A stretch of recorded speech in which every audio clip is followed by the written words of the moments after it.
vamos a ver el tema sexto que dedicamos a la observación como fuente de datos. Vamos a ver primero de qué hablamos, a qué nos referimos cuando hablamos de observación y luego veremos pues, los tipos básicos de observación.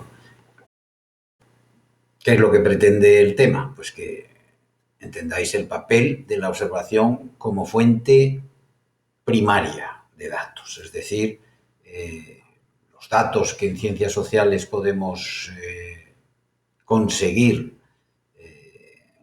empíricamente se basan siempre en la observación, bajo distintas formas de observación. Pero siempre es un mirar hacia un objeto y ver pues, esos distintos tipos de observación y su utilidad. Bien, en un sentido científico general, la observación es el método clásico de la investigación científica, es la manera por la que obtenemos información acerca del mundo que nos rodea, es observando cómo obtenemos esa información y se refiere a la percepción visual que tenemos de las cosas que son observables. Y se emplea para indicar, por tanto, pues todas las formas de percepción que son utilizadas para el registro de respuestas, tal como se presentan a nuestros sentidos, de respuestas, lógicamente, a estímulos determinados. Como vemos ahí en el dibujo, frente a un determinado estímulo en ese niño, pues bueno, elegirá él cómo reacciona, cómo se siente frente a ese estímulo en función de sus valores, sus conocimientos, de sus experiencias previas, pero ¿qué es lo que nosotros observamos? La respuesta. Eso es lo que podemos observar. Bien.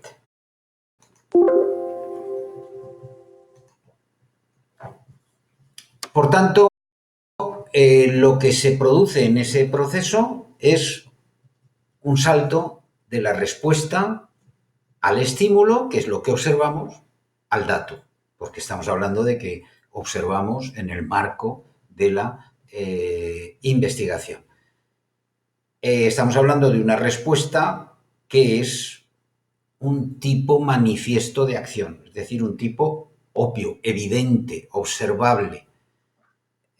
Pero el dato es el registro que hacemos de esa respuesta. Aunque parece que sea lo mismo, no es lo mismo. Y a veces tendemos a confundirnos. Por tanto, una respuesta es observable. Nos vemos aquí.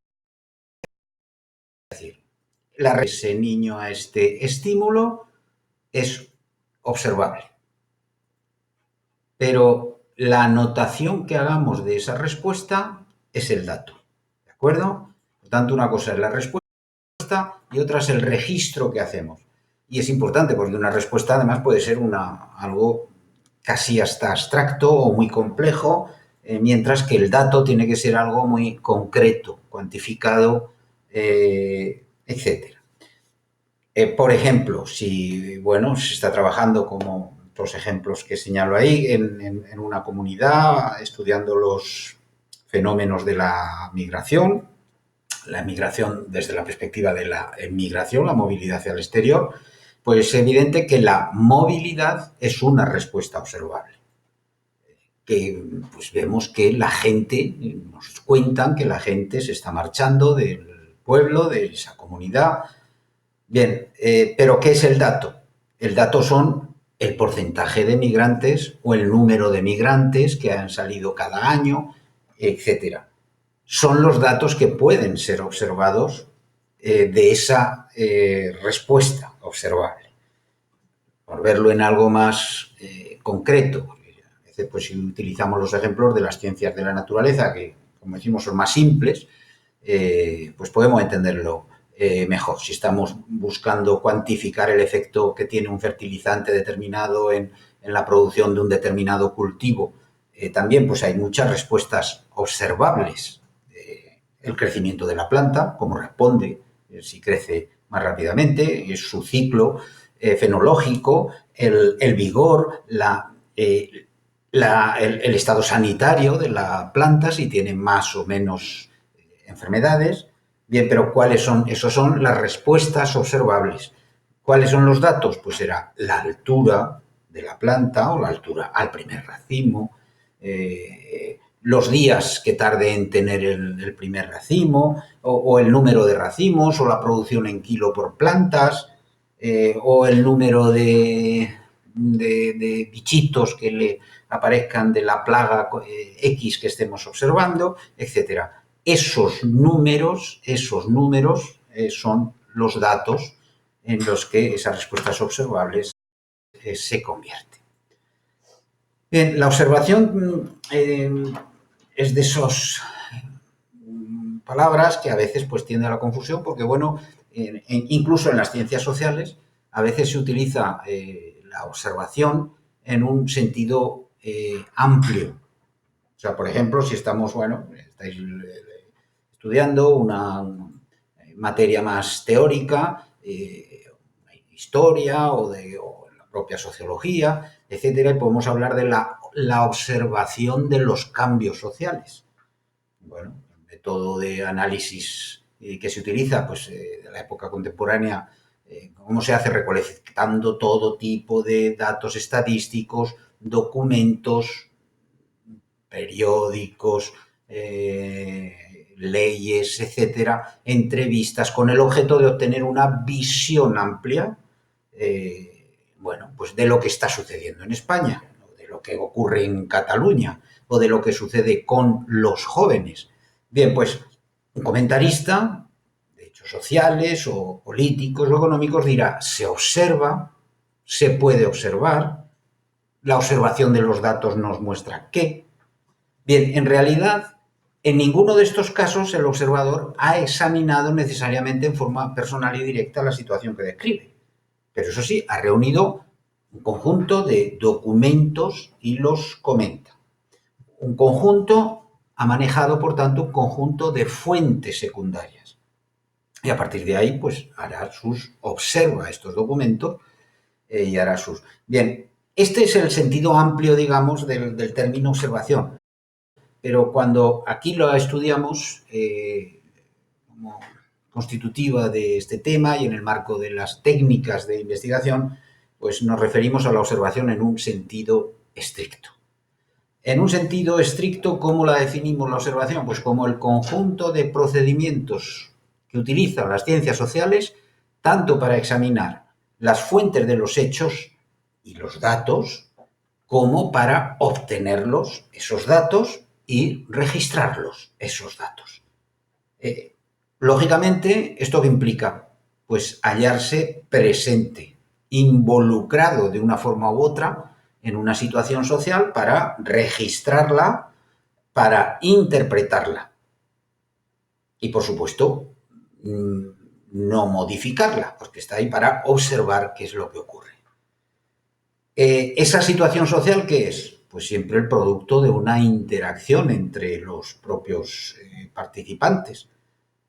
Y de alguna manera es uno de los problemas en los que entramos siempre, de los riesgos, es una interacción también entre los participantes y el observador. Bien, ¿la observación qué hace? Bueno, pues ver la forma de eventos hechos como secuencias sucesivas que tienen un comienzo y un final, siempre. Si estamos estudiando, ese ejemplo que utilizo tan a menudo, del botellón, y vamos a observar cómo se produce el botellón. Pues, lógicamente, el botellón empieza en un momento determinado y termina en un momento determinado esa festejo o fiesta o actividad o como la queramos denominar. Bien, en este sentido puede tratarse de una observación puntual, que bueno, pues es ir una vez, dos veces a los lugares para un simple ejercicio, para orientarnos, para hacer un primer intento de observación, o bien hablamos, y es en este sentido de nuevo estricto, de una observación sistemática, que es cuando Eso se hace respondiendo a un calendario concertado de asistencia a hacer esa observación. Cuando hacemos una encuesta, estamos haciendo lo mismo. O sea, aunque parece que la observación se refiera, bueno, ya iremos en eso, que la observación se refiera a estar viendo cosas que ocurren. La observación puede ser de cosas que te cuentan que han ocurrido. O la observación puede ser de cosas que te dice que sienten o que de cosas que harían. ¿De acuerdo? Bien, en este sentido, la observación también se refiere a fuentes primarias y secundarias, porque podemos observar, también es observación, recolectar esos datos pues, de las fichas de los trabajadores o de los contratos laborales, o de etcétera. Bien, eso es por tanto la observación en sentido estricto. Y luego, en consecuencia, cuando hablamos de técnicas de observación, estamos refiriéndonos a instrumentos concretos para recoger información primaria. Bien, si decimos observación, ¿qué se puede observar? Bueno, pues se pueden observar muchas cosas. Se pueden observar acciones físicas, es decir, patrones de conducta. Estamos frente a un escaparate donde se ha experimentado, se ha hecho un experimento con un tipo de ordenación, de decoración, y estamos viendo qué hacen quienes pasan delante de ese escaparate. ¿Se paran? ¿No se paran? ¿Se paran y miran? ¿Cuánto tiempo están? ¿Hacen algún comentario si están con otros? ¿Ponen una cara agradable o de sorpresa o desagradable, etcétera? Patrones de conducta, por tanto, que se repiten en mayor o menor medida en más o menos casos de quienes pasan por ahí. Puede ser comportamiento verbal. El tono de voz se puede registrar, observar, analizar según el tono, más alto, más bajo, más cabreado, menos cabreado, más sumiso, menos... se puede analizar. El comportamiento expresivo, la expresión facial, ese ejemplo que decía del escaparate, pues eso podemos medir, además, bueno, ahora mismo pues incluso hay observaciones y hay mucho debate en torno a eso, como los sistemas, las grandes corporaciones telemáticas, pues utilizan la propia cámara de los teléfonos móviles o de los ordenadores para hacer análisis de nuestras expresiones faciales frente a determinados anuncios, etcétera. Bien, se puede observar relaciones y ubicaciones espaciales, bueno, pues aforos de tráfico de coches o de tráfico de personas por un parque, por donde cruzan, se utilizan los caminos prefijados o crean sus propios caminos. En ese botellón, si observamos una manifestación, pues quiénes permanecen en el centro, qué características tienen, frente a quiénes se ponen en las orillas o quienes se ponen al fondo, atrás, no quieren que se les vea o no quieren. Patrones temporales son observables también, el tiempo que se dedica a una determinada actividad. Los estudios del tiempo son unos estudios que en las últimas décadas pues, han adquirido una gran importancia en relación con la división de tareas en el hogar entre hombres y mujeres o para el análisis precisamente de fenómenos relacionados con el trabajo o con el ocio. Se pueden observar, por supuesto, objetos físicos. Podemos contar la cantidad de botellas recicladas en un establecimiento o en un barrio o en una calle o en un campus universitario. Productos almacenados en la despensa. Podemos hacer un análisis de qué guarda la gente en las despensas. Podemos observar registros verbales y gráficos, anuncios de televisión, fragmentos de película que se refieran a una cosa u otra, o grabaciones de noticiarios, etcétera. Podemos observar, por tanto, se pueden observar muchas cosas. Pero la observación cobra valor científico. Por tanto, pues de una cosa es el mirar, estamos mirando continuamente, de cerca o de lejos, como nos recomiendan ahora, pero estamos mirando siempre. La observación cobra valor científico siempre y cuando primero sirva a un objetivo que se ha formulado en la investigación. Si es que con la observación descubrimos aspectos que no habíamos tenido en cuenta, pues igual hay que modificar los objetivos de la investigación que nos habíamos planteado. Pero tiene que responder, tiene que servir a uno de esos objetivos. En segundo lugar, que sea planificada de forma sistemática y se especifique la duración y frecuencia que va a tener. Tercero, que se busque relacionarla con proposiciones más generales, es decir, que se vincule a la teoría. Una observación circunstancial que nos puede parecer generar ocurrencias, ideas, etcétera. Bueno, puede ser una fuente para otra investigación futura, pero tiene que estar relacionado con aquello que nos hemos planteado, que hemos visto previamente la teoría, que nos ha permitido plantear unos objetivos, plantear unas preguntas, unas hipótesis de respuesta que se refieren, por tanto, a una serie de conceptos y variables. Y, en cuarto lugar, que es lo fundamental en la investigación científica, que esté sujeta a comprobaciones y controles de validez y de confiabilidad. Que puedas fiarte de esas observaciones, de esos datos en que se han convertido esas observaciones. En ese sentido, pues hay unos principios. Galton, un investigador social, pues plantea los principios que deberían estar presentes. Primero, el de intrasubjetividad. También lo denominan otros el principio de fiabilidad. ¿Qué significa esto? Bueno, pues que la misma observación repetida por el mismo observador debería producir los mismos datos. Si yo,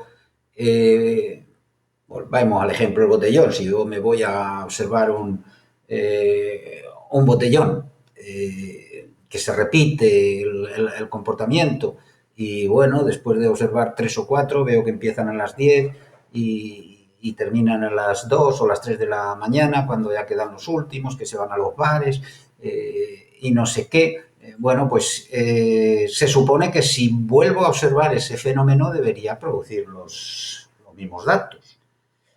La intersubjetividad, que significa que la misma observación repetida por distintos observadores debería producir los mismos datos.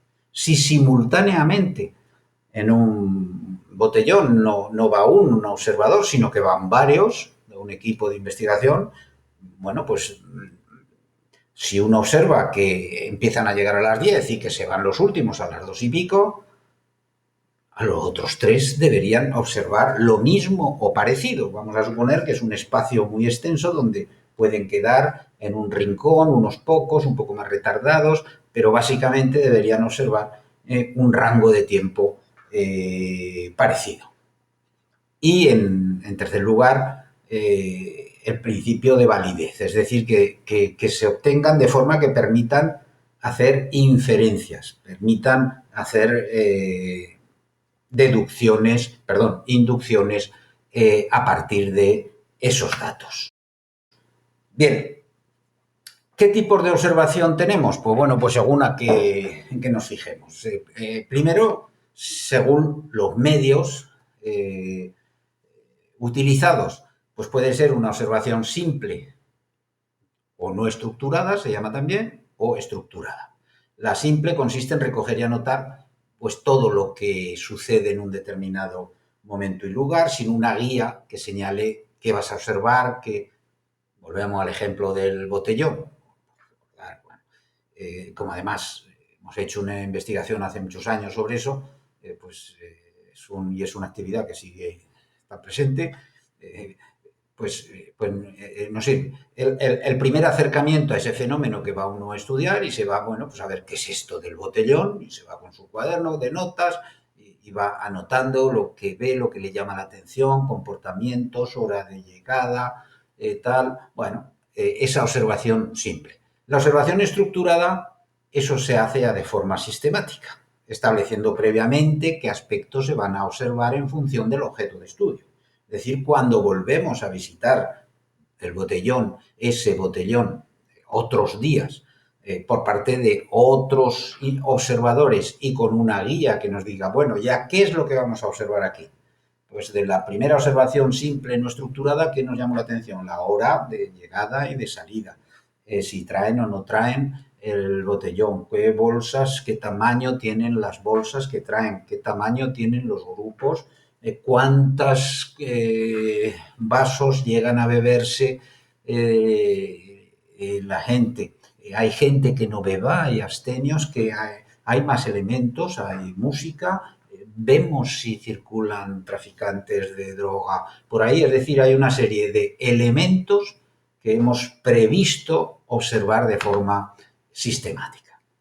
Otra variación que hay, pues según el papel que haga el observador, distinguimos entre observación participante y no participante. La participante es cuando el observador está directamente implicado con la comunidad, el grupo o la situación determinada. Bueno, pues para esa investigación del botellón, si vamos con el botellón, pues utilizamos unos estudiantes para que pasen desapercibidos de últimos cursos que, bueno, a la vez que hacen el botellón con sus amigos, pues toman esas notas y hacen esa observación. La observación no participante es cuando el observador permanece ajeno a la situación que observa. Esta no participante es de varios tipos también. Puede ser intensiva, en el caso que son las entrevistas o los grupos de discusión, donde tenemos pocos casos de los que obtenemos mucha información. Eso es a lo que sería una observación intensiva. Pues, seguimos con el botellón, pues cogemos a uno de los jóvenes participantes y nos sentamos en el bar de al lado a hablar durante una hora de por qué va, cuánto, qué hacen sus amigos, si le va bien en el colegio o no, cómo son las relaciones con sus padres, todo lo que queramos profundizar. Mientras que la extensiva lo que consigue son poca información, pero de muchos casos. Esas entrevistas no lo podríamos hacer con todos los asistentes a uno de sus botellones. Pero sí que podemos llevar, una vez hemos hecho esas observaciones primeras, desestructuradas, simples, pues podemos haber hecho un cuestionario ya concreto de preguntas concretas que queremos saber y que podemos preguntar a muchos. Pero lógicamente no vamos a poder preguntarles mucha información, entre otras cosas, pues porque lo que están haciendo es el botellón y no se van a perder una hora hablando una muestra más o menos representativa, con lo cual pues tenemos que limitarnos a unas cuantas, a qué hora has venido, cuántas copas has de eso, cuánto dinero llevas, cuánto has gastado, qué nota tienes, qué nivel socioeconómico tiene tu familia, pues unas poquitas cosas, pero vamos a tener así mucha información también porque es de muchos casos y por tanto es muy representativa del conjunto. Mientras que en el caso de esa entrevista intensiva que hemos hecho, pues no sabemos qué representatividad tiene sobre el conjunto, pero nos ha aportado mucha información también. Bien, según el número de observadores, es individual o colectiva, lógicamente. O sea, individual, pues si la realiza una sola persona, la participante suele ser así, sobre todo la investigación etnográfica, antropológica, en muchos análisis sociológicos también, en muchos estudios sobre comportamiento en el trabajo, etcétera, o puede ser colectiva, es decir, una observación en equipo.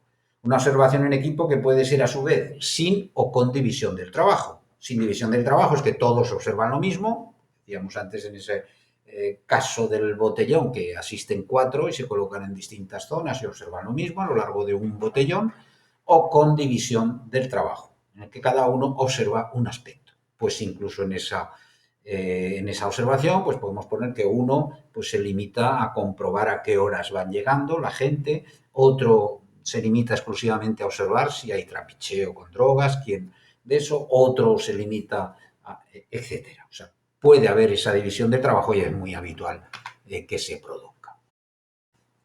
Otra división posible según dónde se realiza.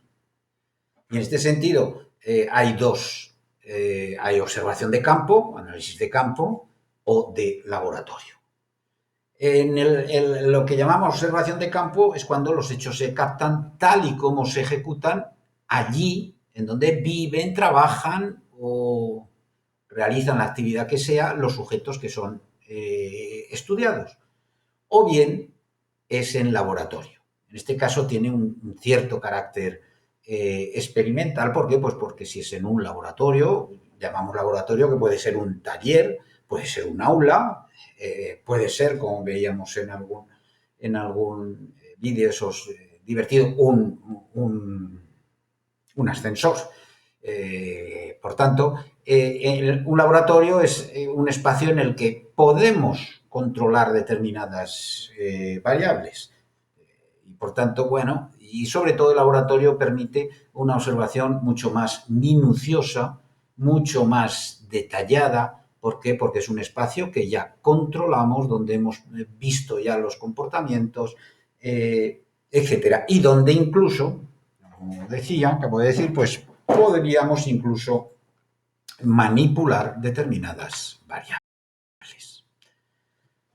Bien, las pautas que tenemos que seguir para la observación, ¿cuáles son los pasos? Bueno, pues primero determinar el objeto, lógicamente la situación o el tipo de casos que se van a observar.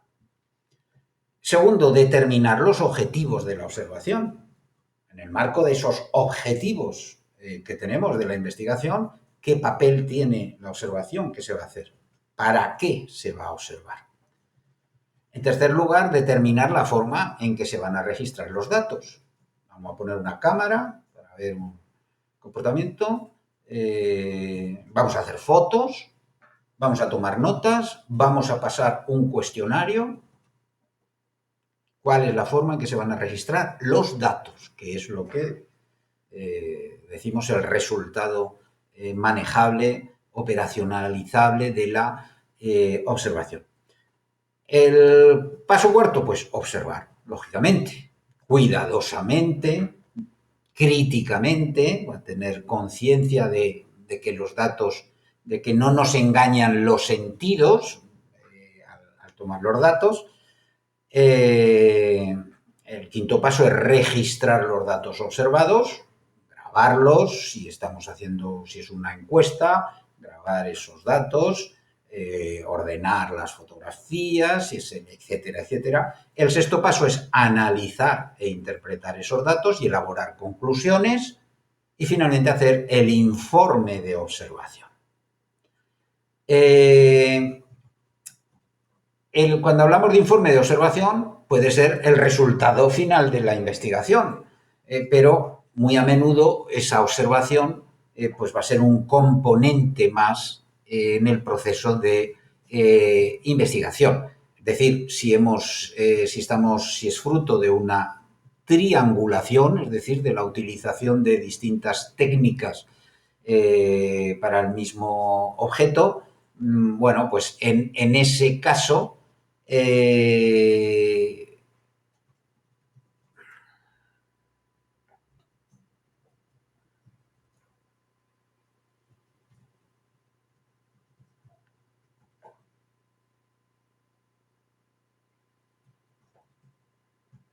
perdón, me he despistado con un correo. Decía que el último paso es elaborar el informe de investigación. No es necesario, por supuesto, decía, si estamos haciendo una triangulación, es decir, si estamos empleando otras técnicas. ¿Por qué? Porque en ese caso el informe va a incluir los resultados obtenidos en todo el proceso de investigación y no solo en la observación. Por tanto, si la investigación en sí se basa en esa observación, pues el informe va a tener que recoger todos esos elementos previos. Si la observación es uno más de los componentes que vamos a utilizar junto a otras técnicas, pues será el informe final el que incorpore todos esos elementos. Pero en cualquier caso hay que presentar un informe de esa observación que el equipo estudiará. Bien, ¿cómo pasamos de la observación como componente del método? Es lo que venimos explicando, entendiendo, el método de la observación, a la observación como técnica de investigación concreta. Vamos a ver esas distintas posibilidades que hemos visto cómo se hace. Bien, la observación directa simple, ¿qué nos permite? Reconocer y anotar hechos. ¿Cómo se hace eso? A partir de guías de observación, pero poco estructuradas. Se basa en la percepción que tiene el investigador. Se estudian los fenómenos en su contexto natural. No son provocados como en un laboratorio. Se analizan fenómenos recientes que podamos o que se estén realizando o sobre los que podamos preguntar porque y se utiliza fundamentalmente pues en estudios piloto o temas poco conocidos. Utilizaba por eso ese ejemplo del botellón, de esas primeras observaciones, a ver en qué consiste ese fenómeno. Decimos que en cualquier caso hay que utilizar una guía básica de la observación. La guía de la observación, ¿qué es lo que va a recoger? Características de la población observada, mínimo, espacio físico donde se realiza la observación, ubicación de los distintos participantes en ese espacio, interacciones de los participantes entre sí, secuencia con la que se producen los sucesos que se produzcan. Seguimos con ese ejemplo, pues cómo se produce el trapicheo de drogas ilegales que circulen, o cómo se producen los intercambios, digamos, de relaciones y de amistad entre los distintos grupos, y señalar pues, las variables que sean relevantes para la investigación, la frecuencia, la intensidad, pues lo que decía antes, pues pues la cantidad de bolsas que lleven, la cantidad de bolsas que dejen, la cantidad de copas que beban, si llevan o no llevan músicas, y etcétera, etcétera. La información en esta observación directa simple se registra en el momento de suceder, normalmente mediante notas que se toman, mediante fotografía, vídeo, el mecanismo que... El objetivo de la observación en estos casos, lógicamente, se puede modificar a medida que se desarrolla, porque estamos haciendo esa observación inicial de un fenómeno. Pero luego, sin embargo, los resultados hay que redactarlos de forma organizada y sistemática, para que uno pueda sacar un cuadro claro de qué es de las características de esos fenómenos. En el caso de la observación estructurada, pues es la observación y registro de acuerdo con procedimientos explícitos, no improvisados sobre la marcha, sino de comportamientos y acciones sociales previamente especificadas a la vez. ¿Qué es lo que mide esa observación estructurada? Pues la forma de esa acción social, la forma, cómo llegan, traen bolsa, no traen bolsa a ese botellón. La duración, como decía, a qué hora llegas, a qué hora te has ido. La frecuencia, vas todas las semanas, vas más de un día a la semana. Antecedentes y consecuencias de comportamientos individuales y de estructuras sociales, que estudias mucho o poco. Tienes propina, cuánta propina tienes para comprar o no comprar alcohol, qué respaldo socioeconómico tienes en tu familia, etcétera, de qué barrio vienes, de qué... Luego, las relaciones también se pueden medir entre comportamientos, actitudes y estructuras sociales. Todo eso que hemos registrado, cómo se relaciona en el volumen de consumo o en las broncas que se generen entre grupos, o etcétera, o en la basura que dejes al terminar al irte del botellón. Bien, Se pueden observar también los fenómenos sociales, bien sea en su entorno natural, los trabajos de Elton Mayo, en el clásico, en Hawthorne, observando a las trabajadoras de las salas de montaje, o bien provocados en un entorno seleccionado por el investigador, pues como los experimentos de Milgram sobre el autoritarismo o los pequeños grupos de Bales, como el famoso del ascensor que todos conocéis. ¿Qué diferencia hay fundamental con la observación simple? Pues primero, el grado de elaboración de los conceptos, de las variables y de los indicadores que se observan, que van a estar más elaborados en la observación estructural. Manteniendo el ejemplo, cuando íbamos a observar de qué va esto del botellón, ni siquiera teníamos claro qué variables nos van a surgir ahí. Si vamos a poder observar cuánto traen, cuánto beben, cuánto dejan. Entonces, a partir de esa primera observación, cuando vamos a hacer ya una observación estructurada, del tipo que sea, bien sea mediante encuesta o bien sea observando también, pero ya en base a variables concretas, pues ya vamos a observar hora de llegada, todas esas cuestiones. Qué cantidad viene en la bolsa, cuánto beben, etcétera. Por otra parte, en el caso de esta observación estructurada, en la medida en que intentamos obtener datos de conceptos y variables, indicadores bien elaborados, pues hay que adaptarse a unas reglas. Primero, que permitan el uso de la lógica de la inferencia científica, es decir, que estemos manejando conceptos variables con los que podamos elaborar leyes de cómo está funcionando una determinada realidad. Y luego, por supuesto, que satisfagan esos principios de fiabilidad, intersubjetividad y de validez a los que hacíamos referencia, a esos principios de Galtung a los que hacíamos referencia. Para conseguir esto, bueno, ¿cuáles son los requisitos mínimos? Pues primero, establecer los objetivos de la observación. También tiene que estar claramente delimitado el campo de la observación. Por tener ese ejemplo del botellón, si vamos a observar el botellón, vamos a observar el botellón.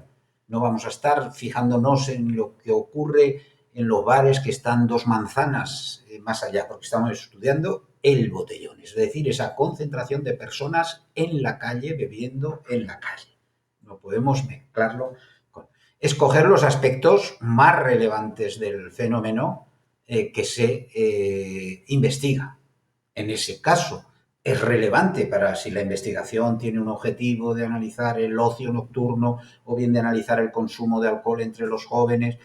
Es relevante que nos fijemos en cómo van vestidas las chicas, si llevan minifalda o no llevan minifalda, o llevan más o menos escote, o si los chicos llevan traje o no llevan traje. No es relevante para ese objetivo. Por tanto, no perdamos el tiempo en observar eso. Pero puede serlo si fuera otro el objetivo de la investigación. Bien, primero, en siguiente lugar, especificar las dimensiones de los aspectos relacionados, es decir, de esas variables e indicadores. ¿Cuántas copas ha bebido? Una variable concreta y medible. ¿Cuánto dinero tiene de propina habitualmente? ¿Cuánto dinero han escotado para el botellón? Bien. Luego, escoger los instrumentos a utilizar. Tienen que estar claramente definidos. ¿Qué vamos a hacer? Preguntar por cuestionario. Previsión de errores de medición que se puedan dar. Muchas investigaciones. Bueno, puede ser que a quien estemos preguntando pensemos que vamos a utilizar la entrevista y que estamos preguntando a alguien que en realidad es un Erasmus que acaba de aterrizar por ahí y lo que nos cuenta es lo que ha visto él mismo en un par de botellones que ha estado antes. Como habla muy bien español, pues no nos damos cuenta. Hay que prever, por tanto, o sea que nosotros queremos observar a quienes hacen sistemáticamente botellón en esa zona que son de esa misma comunidad, etcétera, etcétera. Bien, a veces conviene, según qué observaciones estructuradas, pues instrumentos de prueba o pretest. Si esa observación estructurada es una encuesta, lo que vamos a hacer, pues lo habitual es probar el cuestionario que vamos a utilizar antes de pasarlo al conjunto de la muestra, pues probarlo con alguien de las características del tipo de universo al que nos dirigimos. Y finalmente, primero registrar de forma precisa lo observado y procesar las observaciones y hacer un análisis cuantitativo de ellas, es decir, medir un análisis mediante esos procedimientos estadísticos de los datos que hemos acumulado. Bien, en cuanto a la observación, en lo que se refiere a la observación participante, tiene unas características como técnica muy distintas. Decíamos que es la observación mediante la participación directa e inmediata del observador, que puede asumir uno o más papeles de la realidad que pretende analizar. Es decir, que funciona como un actor más de ese teatro social que va a observar. Esto implica que hay interacción social entre el investigador y los informantes de su medio, del medio que va a observar. La observación participante que se utiliza en muchos tipos de investigación, en ciencias del trabajo, en sociología propiamente dicha. El origen está en la investigación antropológica. En cómo algunos viajeros se implicaban, los primeros antropólogos se instalaban a vivir, muchos de ellos a menudo eran pues a lo mejor misioneros, o de esos se integraban en una determinada comunidad para pues aprender, transcribir su modo de vida. Y en esta observación participante, es el núcleo de la investigación cualitativa, aunque también se utiliza investigación cualitativa otras herramientas como la entrevista, el grupo de discusión, etcétera. Bien, lo que tiene de interés la observación participante, pues que permite, con el tiempo, porque esta observación requiere tiempo, captar no solo lo más evidente, lo que es objetivable, decíamos cuántas copas has bebido, cuánta propina lleva, sino también el sentimiento subjetivo de determinados comportamientos sociales, que no se podrían entender con esa observación estructurada simple. ¿Por qué ese chico que se coge el coma, se acaba cogiendo el coma etílico, que mediante la observación estructurada, pues quizás solo puede sacar, bueno, ¿cuántos han cogido el coma etílico? Como mucho preguntar a los compañeros cuántas veces se lo ha cogido antes, cuántos de vosotros os lo habéis cogido, pero ¿por qué ha llegado a ese punto ese chico en ese día o en ese momento? Pues eso es lo que solo mediante la observación participante, es decir, formando parte de esa propia comunidad y observando con el tiempo, las semanas, pues puede llegar uno a comprender, captar esos componentes subjetivos. En cualquier caso, dentro de la observación participante se distinguen dos formas, porque puede haber una distinta intensidad en ese participar. Hay una participación natural cuando el observador pertenece incluso a la realidad que se observa. En los últimos años pues se han popularizado mucho ese tipo de investigaciones, el inmigrante que estudia a los inmigrantes,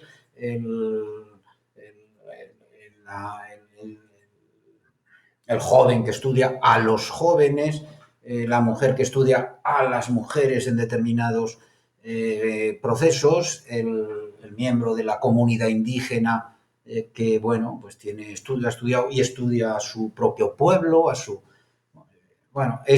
para algunos metodólogos y científicos es discutible hasta qué punto, sin un distanciamiento, es posible hacer una observación objetiva, pero arco de la posmodernidad se han extendido estos.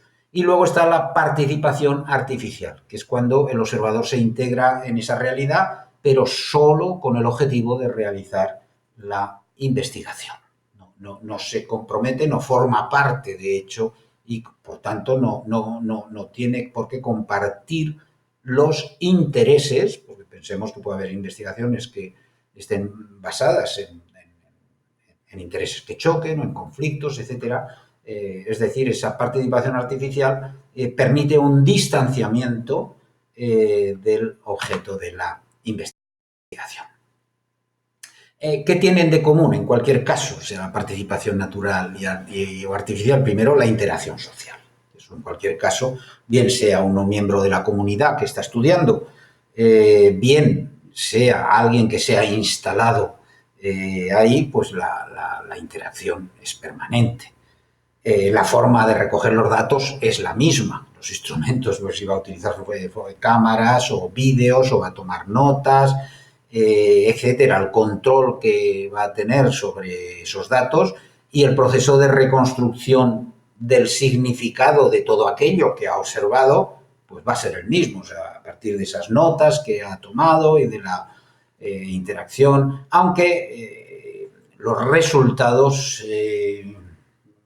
es muy difícil que fuesen los mismos entre una participación natural y otra de tipo